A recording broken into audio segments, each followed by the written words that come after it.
السلام علیکم ورحمۃ اللہ وبرکاتہ۔ پاکستان سے محمد عبداللہ صاحب کہتے ہیں کہ ہمارے ایک دوست ہیں جو رفع یدین کرتے ہیں نماز میں، اہل حدیث ہیں۔ کہتے ہیں کہ ایک حدیث مبارکہ دکھا دو جس میں نبی رحمت صلی اللہ علیہ وآلہ وسلم نے رفع یدین سے منع فرمایا ہو تو میں رفع یدین کرنا چھوڑ دوں گا۔ تو عبداللہ صاحب کہتے ہیں کہ کوئی حدیث پاک بتائیں۔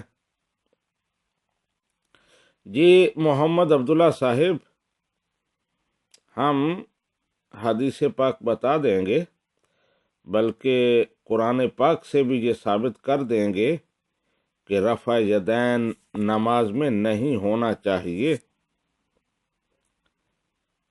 لیکن یہ بھی یقین ہے کہ وہ صاحب مانیں گے نہیں، کیونکہ یہ لوگ ماننے والے نہیں ہیں۔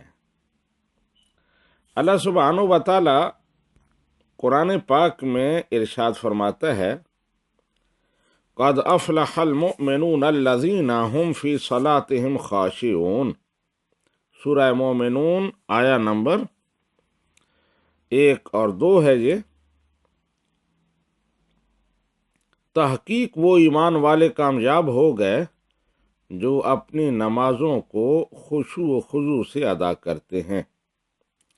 اب اس آیہ کریمہ کی تفسیر کرتے ہیں امام حسن بصری، جو تابعی ہیں صحابہ کرام سے، جنہوں نے قرآن و سنت کا علم حاصل کیا ہے۔ وہ کہتے ہیں، خاشعون الذین لا یرفعون ایدیہم فی الصلاۃ الا فی التکبیرۃ الاولی۔ خشوع و خضوع کرنے والے وہ لوگ ہیں جو نماز کی ابتدا میں صرف ایک بار رفع یدین کرتے ہیں، اس کے علاوہ وہ رفع یدین نہیں کرتے۔ مطلب یہ ہے کہ بار بار کا رفع یدین نماز میں خشوع و خضوع کے منافی ہے، اور نماز میں خشوع و خضوع مطلوب ہے۔ قرآن و سنت میں اس کی بڑی تاکید آئی ہے اور تلقین کی گئی ہے۔ آگے امام بہقی السنن الکبریٰ میں خشوع و خضوع کے حوالے سے ایک باب باندھتے ہیں، جماع ابواب الخشوع فی الصلاۃ والاقبال علیہا، اور پھر یہی آیہ کریمہ سورہ مومنون کی جو ابھی میں نے پڑھی ہے، قد افلح المؤمنون الذین هم فی صلاتهم خاشعون، یہ نقل کرتے ہیں۔ اور اسی باب کے تحت آگے چل کے حضرت جابر بن سمرہ رضی اللہ تعالی عنہ کی حدیث نقل کرتے ہیں، روایت نقل کرتے ہیں۔ حضرت جابر کہتے ہیں کہ داخل علینا رسول اللہ صلی اللہ علیہ وآلہ وسلم ونحن رافعی ایدینا فی الصلاۃ۔ نبی رحمت صلی اللہ علیہ وآلہ وسلم ہم پر داخل ہوئے اور ہم نماز میں رفع یدین کر رہے تھے۔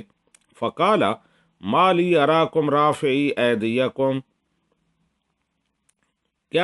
میں کیا دیکھ رہا ہوں، تم رفع یدین کر رہے ہو؟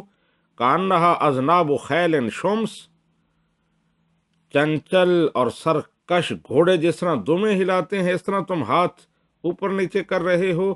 اسکنوا فی الصلاۃ، نماز میں پرسکون رہا کرو، سکون کے ساتھ نماز پڑھا کرو۔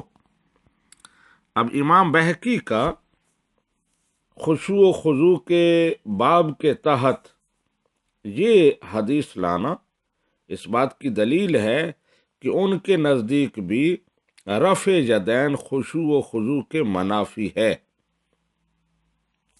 اور پھر اسی باب کے تحت قد افلح المؤمنون الذین هم فی صلاتهم خاشعون، یہ آیہ کریمہ لانا اس بات کی دلیل ہے کہ ان کے نزدیک بھی اس آیہ کریمہ کی تفسیر وہی ہے جو امام حسن بصری رحمت اللہ علیہ سے ابھی میں نے پیش کی ہے۔ تو بہرحال اور بھی احادیث ہیں، لیکن عبداللہ صاحب نے ایک ہی حدیث کہی تھی تو میں نے ایک حدیث پیش کر دی جس میں نبی رحمت